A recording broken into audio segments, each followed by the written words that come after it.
Ok, pessoal, retornando aqui na nossa parte teórica de apresentação de vetores e matrizes, nós vamos ver agora a parte de matrizes.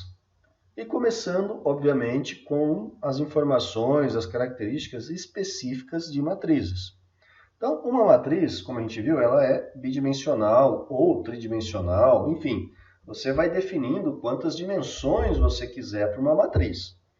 Para efeito de exemplo, nós vamos trabalhar com matriz bidimensional, ou seja, ela vai ter linhas e colunas. Ao contrário de vetores, a matriz ela vai possuir dois índices. Tá? Um índice para informar a linha e um índice para informar a coluna onde está a informação que nós queremos ler. Certo? E podemos dizer que uma matriz ela é um conjunto de vetores. Então, digamos que eu criei uma matriz onde cada linha vai ser um vetor. Vetores iguais, de mesmo tamanho, correto? Então, vamos pensar assim, sempre uma matriz ela vai ser um conjunto de vetores, mas vetores do mesmo tamanho. Então, se eu tiver um vetor com 4 linhas, para formar uma matriz, eu vou ter demais vetores com 4 linhas posicionados em colunas, correto?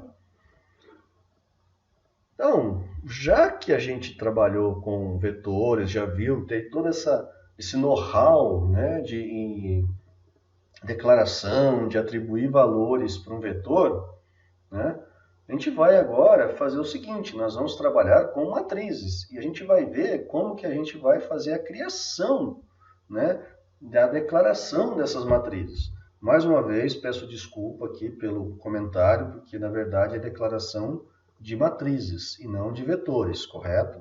Então, abrindo aí um parênteses aqui só para informar vocês, para não confundir, que é a declaração de vetores, certo? Desculpa, olha, quem está se confundindo sou eu, né?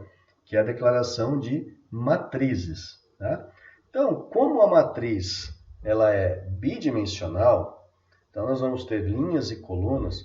Ao invés de nós definirmos aqui somente um índice, nós vamos definir dois índices. Então, um índice informando a quantidade de linhas que essa matriz vai ter e um outro índice informando a quantidade de colunas que essa matriz vai ter. O processo de declaração, de criação, é o mesmo. Eu defino qual que vai ser o tipo da informação da matriz, defino o nome da matriz, que eu chamei essa daqui de matriz 1, defino quantas linhas e quantas colunas essa matriz vai possuir. Lembrando que a definição sempre vai estar a quantidade de linhas e a quantidade de colunas entre colchetes, certo? E lembrando ainda, vai ser entre colchetes para linha e entre colchetes para coluna, certo? A atribuição de dados a uma matriz também segue aqui o mesmo raciocínio que a gente aplicou lá em vetores. Como eu disse, trabalhando agora com dois índices. Então, eu quero alimentar a matriz 1 aqui, que é uma matriz 2 por 2, ou seja, ela tem duas linhas por duas colunas. Então, eu vou falar que a matriz 1, na linha 0, posição 0, na linha 0, coluna 0, vai guardar a informação 10. Ainda na linha 0, coluna 1, vai guardar 20. Já que só tem duas colunas, eu vou para a linha seguinte. Então, a matriz na linha 1, na coluna 0, vou guardar o valor 30. Na linha 1, na coluna 1, vou guardar o valor 40. Certo? Então, essa também é uma forma de a gente estar atribuindo dados para uma matriz. Certo? Muito parecido com o vetor. A única coisa que mudou de diferente aqui, ó, do vetor, é que agora nós temos um novo índice para simbolizar a coluna que essa posição, né, a coluna que essa informação, melhor dizendo, vai ser guardada. Certo? Então, aqui eu tenho uma opção onde eu estou fazendo a atribuição e também a leitura dos dados, né, de uma matriz. Então, eu defini a matriz aqui, ó, uma matriz quadrada, 2 por 2, duas linhas, duas colunas. Fiz a gravação, né, das informações em cada posição dessa matriz e estou fazendo a leitura. Né? A leitura segue também o mesmo conceito que a gente viu lá em vetores, que a gente viu na teoria e que depois a gente viu na prática. Certo? Aonde eu sempre vou passar a linha e a coluna que eu quero, né, pegar a informação ou atribuir essa informação. Correto? Então, não tem muito segredo, né? Já que a gente aprendeu, já que a gente trabalhou lá com vetores, quando a gente vem trabalhar com matrizes. É bem tranquilo, é bem sossegado essa parte da evolução de vetores para matrizes, ok? Como eu disse lá em vetor também, quando a gente trabalha com matrizes, né, eu posso ter uma matriz muito grande, ou com muitas linhas, ou com muitas colunas. Vai depender do problema que eu quero resolver utilizando essa estrutura de matriz. Então, para facilitar o trabalho de armazenagem e de leitura desses dados na matriz, o que a gente faz? Também trabalhamos com comandos de repetição, com estruturas de repetição para resolver isso, certo? Então, na sequência aqui, nós temos um exemplo de como a gente vai atribuir valores a uma matriz utilizando um comando de repetição. Detalhe importante, como a matriz nós temos dois índices, linhas e colunas, nós vamos trabalhar com dois comandos de repetição, no qual, para facilitar o trabalho, um vai ser executado dentro do outro, certo? Então, eu tenho aqui, ó, bem separado, né, essa imagem aqui, esse código, e bem intuitivo para vocês saberem que parte que está sendo trabalhada em cada momento. Então, por exemplo, eu tenho aqui, ó, um for para linha e vou ter um for para coluna. Então, para cada linha que eu tiver da minha matriz, eu vou varrer todas as colunas dessa linha. Então, um comando de repetição, uma estrutura de repetição, varrendo, né, lendo todas as linhas, e dentro dela uma outra coluna, um outro comando de repetição, né, melhor dizendo, que vai estar lendo todas as colunas dentro dessa matriz.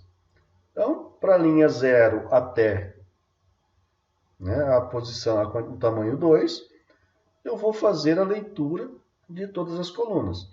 A partir daí, né, como eu estou colocando aqui no printf, informe o valor para a linha. Estou pegando o índice da linha, que chama linha, que está aqui, ó, e da coluna, e estou pegando o índice da coluna. Ele vai fazer o scanf lendo as informações, né, que o usuário digitou e gravando na posição da matriz que o comando de laço está mostrando para mim. Ou seja, na primeira execução, na linha 0, coluna 0. Então, ele vai gravar a informação que o usuário digitou. E ele vai ficar nesse loop até que todas as linhas e todas as colunas, né, sejam percorridas e as informações gravadas. Perfeito? Então, esse é o processo que nós utilizamos para poder fazer a inclusão de dados dentro de uma matriz quando nós queremos preencher essa matriz de uma forma mais rápida, de uma forma mais simples, sem muito trabalho. Da mesma forma que nós fizemos aqui a atribuição dos valores, nós também podemos chegar e fazer a leitura dessas informações. O processo, pessoal, é o mesmo, tá? Da mesma forma, dois comandos de repetição, duas estruturas de repetição, um para varrer todas as linhas, o outro para varrer todas as colunas, e a partir daí, né, como eu implementei aqui o printf, né, o valor informado na linha e coluna é o valor que está gravado na posição da matriz referente a linha e a coluna que eu estou fazendo a leitura. Ok? Então, nada também muito traumático, né, que fique muito difícil, né, com relação a vetor. Né? Então, o que a gente tem que lembrar, né, que diferencia quando a gente está trabalhando com vetor ou quando a gente está trabalhando com matriz? A matriz, a gente vai, como ela tem colunas e linhas, a gente vai estar trabalhando com dois índices. Ao contrário do vetor, que a gente vai trabalhar com um índice só. Em ambos, nós vamos poder utilizar, e com certeza vamos utilizar muitos comandos de repetição. Para quê? Para facilitar a leitura dos dados e também a gravação dos dados dentro dessas matrizes, dentro desses vetores. Certo? Então, são estruturas comuns, né? E estruturas que a gente acaba utilizando muito dependendo do problema que nós queremos resolver dentro do nosso programa. E também é uma forma mais simples de você estar armazenando, né, essa massa de informações, já que você consegue colocar informações do mesmo tipo numa única variável. Então fica mais fácil para você gerenciar, para você ler essas informações que você tem, tanto numa matriz como no vetor, certo? Ótimo. Concluindo essa parte teórica de matriz, né, vamos agora também, né, mais uma vez lá para o Dev C++, onde nós vamos estar colocando esses códigos e aplicando esses códigos na prática e vendo como isso funciona, ok?